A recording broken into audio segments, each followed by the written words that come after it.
Assalomu alaykum hurmatli kuzatuvchilar. Bugungi bemorimiz bir necha yillar davomida varikoz kasalligi bilan og'rib kelgan. Oxirgi paytlarda oyoqlarda shishlar, og'riqlar hamda og'irlik hissi bezovta qila boshlagani uchun bizga murojaat qilib keldilar.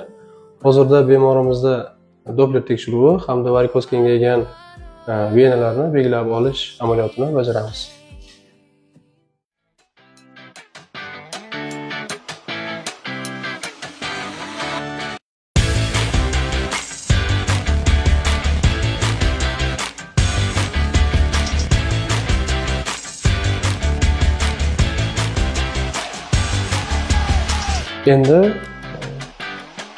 Endi kengaygan teri osti vena tarmoqlarini belgilab olamiz.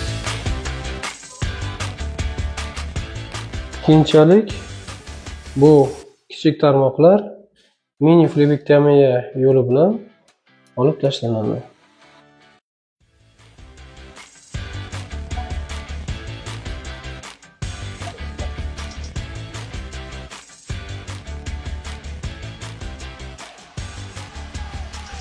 Kasallangan tomirlarni belgilab oldik.